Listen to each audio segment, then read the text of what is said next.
Assalamualaikum pemirsa sana. Ayat-ayat Al-Quran banyak yang menyinggung masalah penghijauan dengan cara menanam dan bertani. Allah Subhanahu wa Ta'ala telah menyediakan berbagai fasilitas yang melimpah untuk manusia. Bisa menanam pohon, sayur-sayuran, padi, dan lain sebagainya.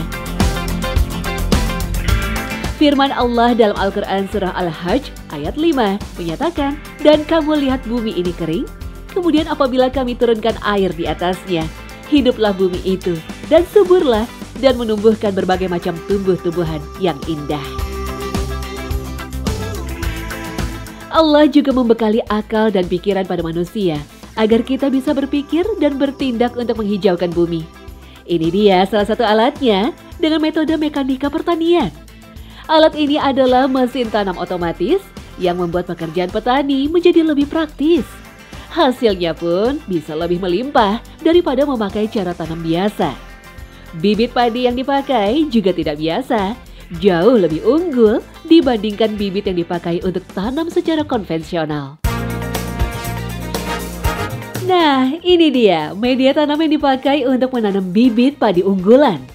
Siram dahulu pakai air ya. Tebal tanahnya adalah 1,5 cm. Tujuannya agar kebutuhan air terpenuhi sebelum benihnya ditanam. Satu nampan hanya boleh disebar benih sebanyak 250 gram, lalu diperam selama 3 hari 3 malam. Nah, bibitnya mulai berkecambah. Selanjutnya simpan dalam rak dan siram setiap pagi dan sore hari. Butuh waktu 14 hari untuk menyiapkan bibit padi siap tanam. Setelah 14 hari, bibit akan terus meninggi dengan jumlah anakan yang semakin banyak. Sekarang keluarkan bibitnya dari nampan. Dari 25 kg benih yang disemai, hanya butuh 1 jam untuk menggulung bibit padi. Kalau cara konvensional, butuh waktu 3 hari. Saatnya meletakkan bibit padinya pada mesin tanam. Mesin ini akan menanam bibit padi secara otomatis dengan jarak dan kedalaman tanam yang seragam. Untuk menanam bibit padi pada lahan seluas 1 hektar ini, butuh waktu 10 jam saja. Kalau cara konvensional, butuh waktu 5 hari. Waktu panennya pun lebih singkat, hanya 115 hari setelah tanam bibit di sawah. 20 hari lebih cepat dibanding metode tanam konvensional. Wah, jika semua petani Indonesia menerapkan hal ini, maka produksi beras Indonesia bisa melimpah. Dan kita tidak perlu impor beras lagi kan? Satu lagi rahasia di balik penghijauan adalah kita tak hanya bisa melestarikan tanaman, tapi juga hewan-hewan lain yang menggantungkan hidupnya pada tanaman tersebut. Nah, inilah salah satu manfaat lain dari menanam padi, yaitu memanfaatkan lahan perairan di sekitar tanaman padi untuk beternak ikan nila. Lihat, sudah saatnya panen nih. Banyak ikan-ikan nilanya. Alhamdulillah. Ini dia konsep pertanian modern yang bernama Mina Padi. Jadi, selain padi yang ditanam, petani juga bisa memanen ikan nila untuk menambah pendapatan. Seperti yang dilakukan kelompok Nina MJU, Kabupaten Sleman, Yogyakarta yang sudah memulai sejak tahun 2017.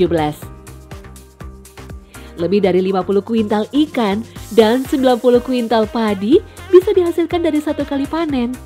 Dalam 1 tahun bisa panen 2-4 kali. Sebelum panen padi, panen dulu ikannya ya.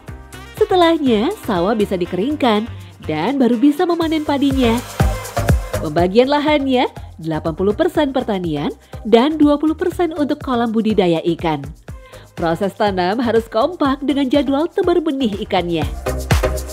Setelah 10 hari padi ditanam, benih ikan baru bisa ditanam. Tujuannya supaya akar padinya sudah kuat sehingga aman ketika dilewati ikan. Jika konsep pertanian konvensional butuh 2 kali pemupukan, dengan konsep Mina Padi ini cukup dipupuk sekali saja. Hal ini karena kotoran ikan nila membantu kesuburan tanah sehingga padinya langsung mendapat pupuk organik dari ikannya. Petani juga bisa menghemat tenaga untuk membersihkan gulma dan rumput sekitar sawah. Karena ikan-ikan nila ini akan membantu memakan gulma dan rumput-rumput di sekitar padi.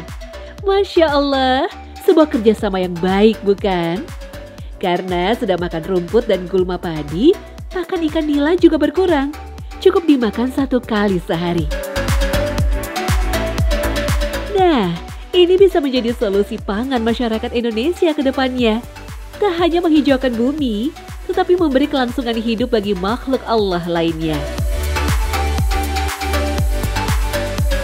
Mengutip Imam Qurtubi dalam tafsirnya Al-Qardawi, menyatakan bertani atau penghijauan merupakan fardu kifayah. Karena itu, pemerintah sebaiknya menganjurkan masyarakat untuk banyak melakukan penghijauan dengan cara bercocok tanam dan bertani. Karena dari penghijauan akan tercipta ekosistem dan kelanjutan kehidupan bagi makhluk Allah lainnya.